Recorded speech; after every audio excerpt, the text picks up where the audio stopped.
golaha Media Inki waa golo idin soo gudbiya dhacdooyinka gudaha iyo dibadda. haddii aad ku cusub tahay daawaday channelkeena taabo calaamada guduudan ee subscribe-ka riix gambaleelka si aad u hesho muuqaalada cusub ee aan soo gelinno like saar lana wadaag asxaabtaada hamoogaan in aragtidaada noogu reebto qaybta faalada mahadsanid mar kale duhur wanaagsan dhageystayaal waa 4/8 bisha 8 ee Agoosto sanadka 2019 Maxamed Cali Maxamed ayaa warkeena duhur soo saaray Maxamed Axmed Maxamuud iyo Farxii Xuseen Cali ayaana soo jeedinaya markana u diyaar garoowa dhageystayaal warkaasi oo faahfaahsan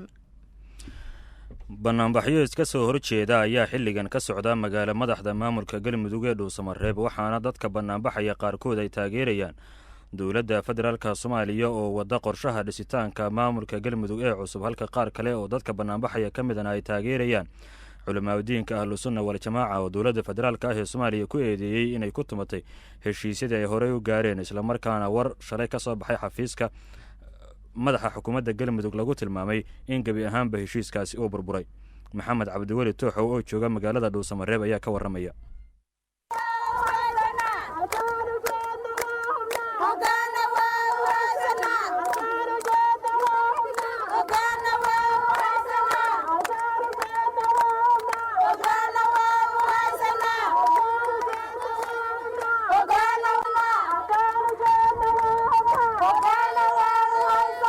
magaalada Dhuusamareeb waxaa maanta ka dhacay banaanbaxyo lagu kala taageerayo dowladda federaalka ee Soomaaliya iyo sidoo kale mid looga soo horjeedo dadweynaha fara badan oo ku nool magaalada Dhuusamareeb ayaa isugu soo baxay wadooyinka magaalada kuwaas oo isugu jira haween dhalinyaro caruur isla markaana dhigaya banaanbaxyada iska soo kala horjeeda sidoo kale qaar ka mid ah dadka dhigaya banaanbaxyada ayaa waxay ku dhawaaqayaan erayo kala duwan oo ay ka mid yihiin dowladda dooni mayno danaysta dooni mayno banaanbaxa ka socda magaalada Dhuusamareeb ee caasimadda Galmudug ayaa yimid kadib markii shalay Ahlus Sunnah shaacisay inuu burburay heshiiskii u dhaxeeyay dowladda iyo Ahlus Sunnah hayeeshee waxa arintaasi ka hadlay habeenkii xalay yahay wasiirka arrimaha gudaha dowladda federaalka Soomaaliya Cabdi Maxamed Sabriye oo sheegay in Ahlus Sunnah ay ka baxday heshiiska dhankeedana uu ka socon waayay Maxamed Cabdiweli Tooxow idaacadda Kulmiye Dhuusamareeb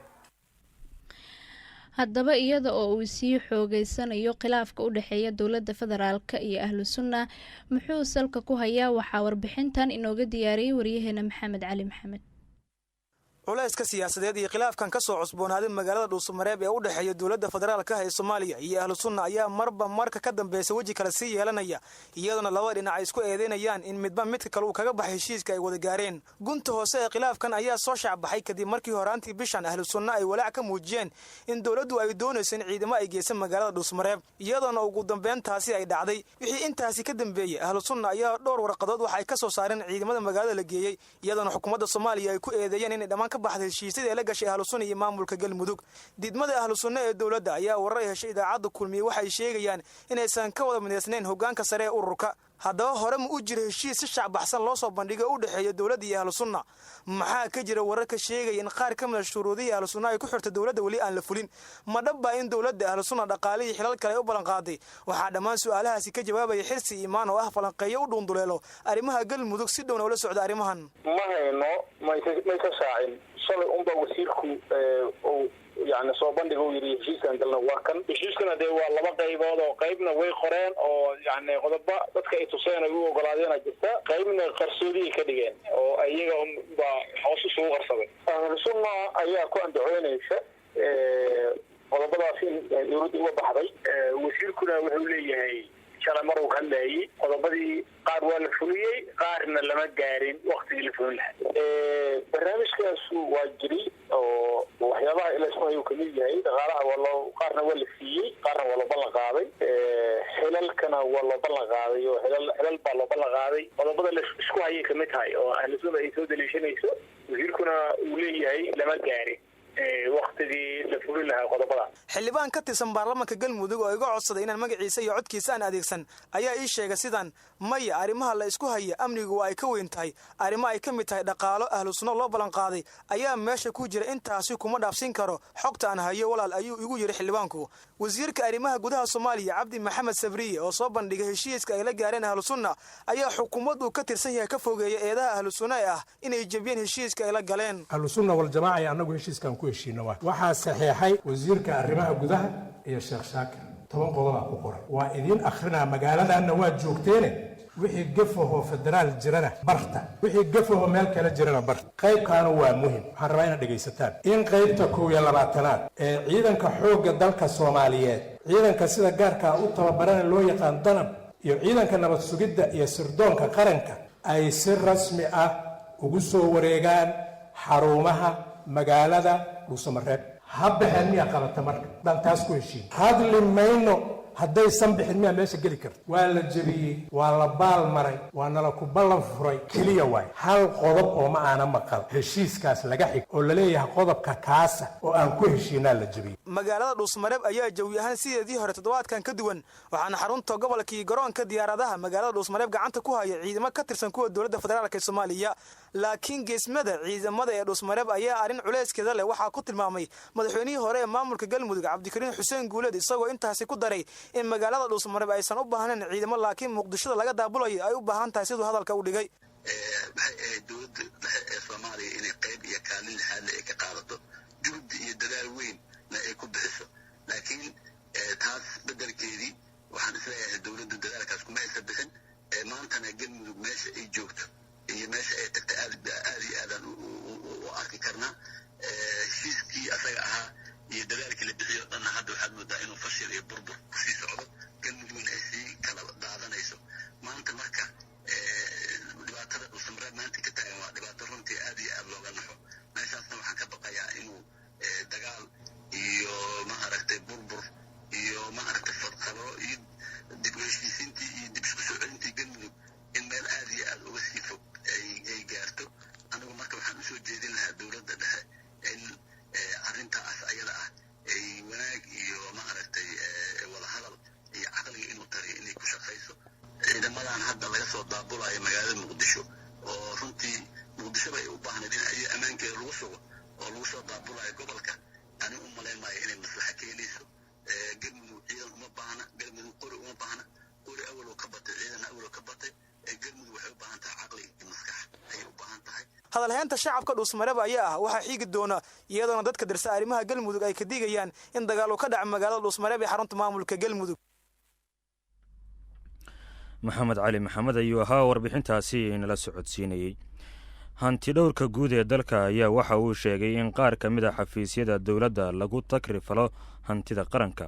warkanna waxaa faahfaahinaya axmed maxamed ibraahim maxamed maxamuud cali afgooy hantidhowraha guud ee qaranka maruu maanta hadlay ayuu ka warbixiyey caqabadaha iyo guulaha uu soo hoyay xafiiskiisa muddada uu shaqaynayay masar afgooye ayaa sheegay in sanadka lasoo dhaafay ay baareen 25 ka mid ah xafiisyada dowladda kuwa oo 5 ka mid ay ahaayeen kuwa ammaanka qaabilsan xafiisyada ay baareen ayuu ku sheegay inaysan sameyn warbixin xisaabiyeedka sanad waliba laga doonayo xafiisyada dowladda marka laga reebo xafiiska xisaabiyaha guud ee qaranka intaa wuxuu ku daray hadalkiisa inay jiraan dukumentiyo aanan sharciyeysnayn kaasoo lagu qaatay lacago fara badan arrintaana ay tahay mid hareermarsan dastuurka dalka iyo weliba hanaanka maaliyadeed ee dalka laga doonayo sanadka la soo dhaafay ee 2018 waxaan baarnay 25 hay-adood oo 5 ka mid ah ay ahaayeen kuwa amniga waxyaalihii aynu ka helnay baaristaas ayaa haddii aan soo koobo waxaa ugu waaweynaa in hay-adaha la baaray aysan diyaarin warbixin xisaabaadka sanadka ah oo laga doonayo sidii sharcigu u qabo hay-ad walbaba inay diyaariso marka laga reebo xafiiska xisaabiyaha guud oo diyaariyey mid guud oo ka matalaysa hay-adaha ee dowladda dhammaantood maqnaanshaha sharci cusub oo ay leeyihiin hay-adaha amniga taas oo lid ku ah dastuurka ku-meelgaarka jamhuuriyadda federaalka soomaaliya heshiisyada la galay oo ay dowladdu gashay oo aan laga soo diiwaan gelin xafiiska hantidhowrka guud taasoo iyadana lid ku ah shuruucda dalka dakhli lagu qabtay rasiidyo aan ahayn kuwii saxnaa ee xafiiska xisaabiyaha guud daabacay habraaca iibka oo aan la raacin maqnaanshaha siyaasadaha iyo habraaca maamulka hantida hay-adaha badankood oo aan lahayn baaraha gudaha sidoo kalena howlihii baarista gudaha aanan laga samayn sababaha ay u baareen 25 ka mid ah hay-adaha dowladda maadaama ay intaas ka badan yihiin ayuu ku sheegay Mr. ayuu ku sheegay mar la weydiiyey master afgooye inay awoodahooda ay halkaasi gaarsiisan tahay balse ay ballaarin doonaan muddooyinka soo socda. hadalkan ayuu ku sheegay maxamed maxamuud cali afgooye hantidhowraha guud ee qaranka shir u dhexeeya xafiisyada hantidhoorka guud ee qaranka iyo kuwa maamul goboleedyada dalka jira kaasi oo maanta soo xiray ra-iisul wasaarka xogeenka dalka mahdi maxamed guuleed. golaha wasiirada jubbaland ayaa kulan ay ku yeesheen kismaayo waxa ay ku qaadeen xayiraadii ka saarneyd xubnaha dowladda tagista magaalada kismaayo. cabdimajiid cabaas aadan ayaa warkan kismaayo nooga soo diray. magaalada kismaayo ee xarunta kumeel gaarka ah ee jubbaland ayaa waxaa maanta kulan aan caadi ahayn ku yeeshay xubnaha golaha wasiirada jubbaland 6 maalin kadib dib u doorashadii madaxweynaha jubbaland axmed maxamed islaam axmed madoobe. shirka golaha wasiirada jubbaland oo uu shir gudoominayay madaxweyne axmed maxamed islaam madoobe ayaa waxaa sidoo kale goobjoog ahaa madaxweyne ku-xigeenka koowaad ee jubbaland mudane maxamuud sayid aadan iyo madaxweyne ku-xigeenka labaad ee jubbaland cabdulqaadir xaaji maxamuud lugodheere. ayaa lagu sheegay in jubbaland ay xayiraada ka qaaday golaha wasiirada soomaaliya taas oo la soo saaray xilligii ay socdeen doorashooyinka jubbaland. ha yeeshee kulankan oo saacado badan qaatay oo ay saxaafaddu dibad joog ka ahayd ayaa markii uu soo idlaaday waxaa warbaahinta la hadlay wasiirka wasaaradda warfaafinta isgaarsiinta iyo tiknolojiyadda dowlad goboleedka jubbaland injineer cabdi xuseen sheekh maxamed ayaa waxa uu sheegay in muddo badan ay xayiraad ku soo rogeen golaha wasiirada soomaaliya taana ay sababtay in xilliga lagu mashquulsanaa doorashooyinka jubbaland. ha yeeshee maanta wixii ka dambeeyay ay dib u shaqo bilaabayaan golaha wasiirada jubbaland iyo kuwa soomaaliya waxaana arrintan ay imaanaysaa xilli jubbaland ay muddooyinkii ugu dambeeyey doorashooyin ay ka socdeen tan baarlamaanka iyo tan madaxweynaha iyadoona 22kii bishan aynu ku guda jirno la doortay madaxweyne axmed maxamed islaam ayaa waxaa markaa la filayaa in ay dib u soo noqoto wada shaqaynta ka dhexaysay dowladda federaalka ee soomaaliya iyo weliba dowlad goboleedka jubbaland. waxaana horey u jirtay in dowladda federaalka ee soomaaliya ay sheegtay in aysan aqoonsaneen doorashada ka dhacday magaalada kismaayo. cabdilmajiid cabaas aadan fantastic idaacadda kulmiye magaalada kismaayo. wararka ka imaanaya dalka koonfur afrika ayaa sheegaya in waddankaas qaybo ka mid a ay ka socdaan dibadbaxayo qaarkood la sheegayo in looga soo horjeedo dadka soo galootiga waxaana wararka qaar ay intaas ku darayaan in goobo ay leeyihiin dadka soomaaliyeed oo ay ku ganacsadaan la boobay. sharmaake nuur oo jooga koonfur afrika ayaa axmed siciid uga warramay sida ay waxu jiraan. axmed aad ayaa u mahadsantahay saaxiib. iminkaan kula hadlaayo banaanbax aad u xoogan oo rabshado wata ayaa wuxuu ka socdaa bartamaha magaalada Pretoria caasimada dalka koonfur afrika. banaanbax ayaa waxa uu ku bilowday marka hore dad si nabad ah ku banaanbaxayay oo markaasi shaqadoon ahaa. banaanbixii kadib wuxuu isku bedelay mid rabshado wata iyadoo halka uu banaanbaxa ka socday ee bartamaha magaalada iyadoo halkaasi ay ku yeelaan dibkaamo aad u fara badan oo ay leeyihiin dadka ajaanibta u badan yihiin Soomaalida, Itoobiyaanka, Bangladesh, Pakistaanka. ilaa iminka inta la xaqiijiyay in dhowr dukaan oo leeyihiin dadka ajaanibta ay cagta la mariyay. dhowr dhaweyd oo aan qadka telefoon kula xiriiray Faarax Yare oo ah ganacsade ka tirsan ama ka ganacsada halkaas Pretoria ayaa wuxuu ii sheegay in banaanbax ilaa iminka uu socdo oo iminka ku sii faafay xaafadaha gudaha. wuxuu sheegay in dhammaan dukaamada dhammaan ay xiran yihiin iminka.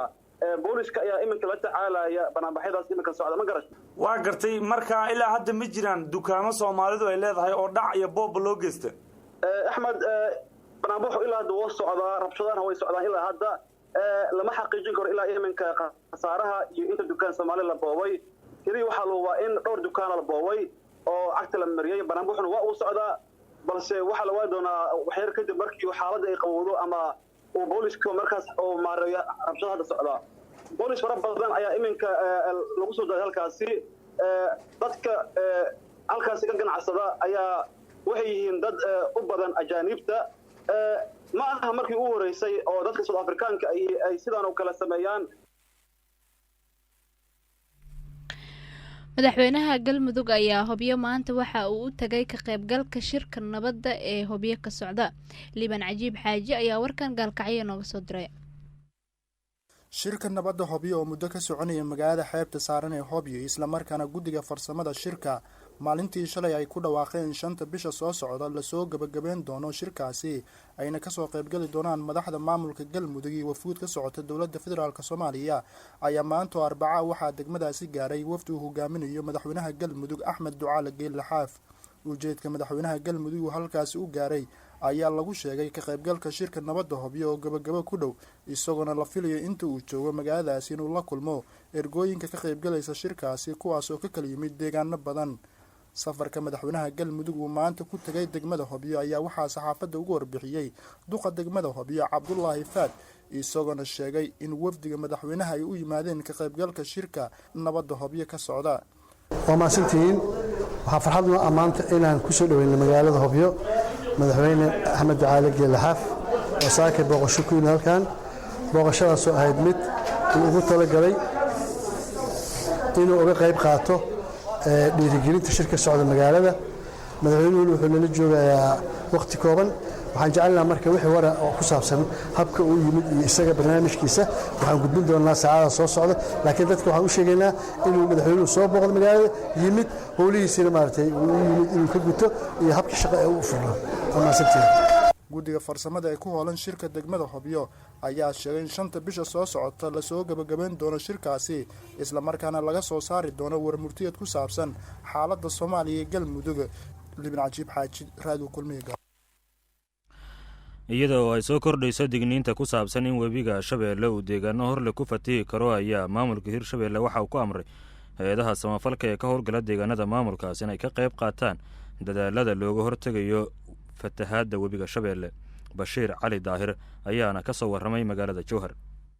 wasiir ku-xigeenka wasaaradda beeraha iyo waraabka dowlad goboleedka Hirshabeelle ayaa ku amray hay-adaha iyo shirkadaha iyo NGO-yada ka howlgala magaalada Jowhar inay gacan weyn ka geystaan ka hortagga fatahaadda webiga Shabeelle xilli dhowaan uu fatahaad webiga Shabeelle uu ka geystay goob ku dhow ayagaalka madaxtooyada Hirshabeelle ee magaalada Jowhar, taasoo ugu dambeyn lagu guuleystay in la xiro goobta fatahaadda webiga Shabeelle uu ka sameeyay. wasiir ku-xigeenka wasaaradda beeraha iyo waraabka dowlad goboleedka Hirshabeelle Maxamed Bashiir Qaasin Daqare ayaa sheegay in aan loo dulqaadan doonin in ay hay-adaha iyo shirkadaha ka howlgala magaalada Jowhar aysan ka qayb qaadan ka hortagga fatahaadda webiga Shabeelle, taasina aysan u dulqaadan doonin maamulka Hirshabeelle. sidoo kale waxa uu baaqay mas'uuliyiinta tuulooyinka uu maro webiga Shabeelle inay si dhow ula socdaan webiga Shabeelle ayna ilaaliyaan goobaha fatahaad uu ka geysan karo webiga Shabeelle. waxaana digniin u jeediyey dadka isku dayayo mar walba in ay biyaha webiga Shabeelle sii daayaan, kaasoo uu sheegay in maamulka ay tallaabo ay ka qaadi doonaan. madaxda tuulooyinka ee degmada Jowhar waxaan faraynaa tuulo kasta xuduudka ay leedahay tuuladeedu inay ka waardiyeyso inay si sahlan dadka ay u deeyaan biyaha fatahaadaha gacanna ka geystaan sida loo xir lahay bulshada qaybaheeda kala duwan. shacabka ku nool degmada Jowhar waxaan leeyahay NGO-yada iyo shirkadaha ganacsatada waxaan leeyahay masiibo waaye biyo fatahaadu inta ay yaryihiin in laga hortago waaye. waxaan ugu baaqayaa inay dhammaan gacan ka geystaan waxyaabaha noocan oo kale ah. warkan ka soo yeeray wasiir ku-xigeenka wasaaradda beeraha iyo waraabka dowlad goboleedka Hirshabeelle Maxamed Bashiir Qaasin Daqare ayaa wuxuu imaanayaa xilli muddooyinkii la soo dhaafay dadka degan hareeraha webiga Shabeelle cabsi xoogan ay ka qabaan inuu fatahaad webiga Shabeelle ka geysto deegaanada ay ku nool yihiin. Bashiir Cali Daahir, Radio Kulmiye, Jowhar. idaacadda kulmiye ee Muqdisho ayaa dhageystayaal weli nagala socotaan. warka duhurna waad dhageysanaysaan. dagaalamayaasha Taliban ayaa lagu eedeeyay in ay 14 askari ku dileen weerar ay ku qaadeen wadanka Afghanistan maanta oo Arbaca, sida ay ku waramayaan mas'uuliyiinta dawladda. weerarkan oo ka dhacay gobolka ku yaala galbeedka dalka Afghanistan ee Herat ayaa mas'uuliyiinta dawladda Afghanistan waxay sheegeen in sidoo kale dhowr ruux ay ku dhaawacmeen. Abdul Ahad Walizada oo ah afayeenka booliiska gobolka ayaa sheegay in 14 askari ay dhinteen kadib markii dagaalamayaal badan oo ka tirsan Taliban ay soo weerareen bar control oo ay ku sugnaayeen. ugu yaraan 9 ruux oo kale ayaa weerarka ku dhaawacmay. ciidamada xoogga dalka Afghanistan ayaana ku guuleystay inay dib u celiyaan dagaalamayaasha Taliban, ayuu hadalkiisa sii raaciyay Walizada. ururka Taliban weli ma uusan ka hadlin sheegashada weerarkan. mas'uuliyiinta Mareykanka iyo ururka Taliban oo maalmihii u dambeeyay wadahadal ay uga socdeen dalka Qatar ayaa waxa ay sheegeen in ay ku dhow yihiin inay gaaraan heshiis kadib bilooyin ay wadahadaladu socdeen. ugu dambeyntiina dhageystayaal dowladda Britain ayaa boqorada dalkaasi weydiisanaya in ay hakiso kulanka baarlamaanka dalkaasi yeelan doonaan maalmo kadib markii la gaaro bisha September. waqtiga uu furmayo kulanka baarlamaanka ayaa waxa uu kusoo beegmayaa toddobaadyo ka hor inta aanan la gaarin waqtiga ay UK ka baxayso midowda Yurub. Tafsiraha BBC-da ee dhanka siyaasadda ayaa sheegay in xukuumadda Boris Johnson ay tallaabadan kaga gol leedahay sidii ay ku difaaci lahayd qorshaheeda ka bixitaanka midowda Yurub. Haddii ay aqbasho boqorada UK, baaqan kaga yimi xukuumadda ayaa ka dhigan in xubnaha ka tirsan baarlamaanka UK aysan awood u yeelan doonin in ay meel mariyaan qorshe walba oo UK ay kaga baxayso midowda Yurub. Qorshaha ra'iisul wasaare Boris Johnson ayaa ah in midowda Yurub laga baxo marka la gaaro 31 bisha Oktoobar, heshiis iyo heshiis la'aan intaba. Hogaamiyaha xisbiga shaqaalaha ayaa shalay sheegay in aysan aqbali doonin in midowda Yurub laga baxo iyadoo aan la gaarin wax heshiis ah.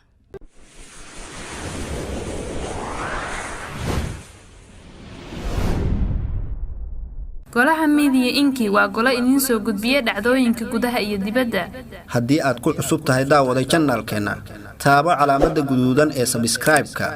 riix gambaleelka si aad u hesho muuqaalada cusub ee aan soo gelinno like saar lana wadaag asxaabtaada ha moogaan in aragtidaada noogu reebto qaybta faallada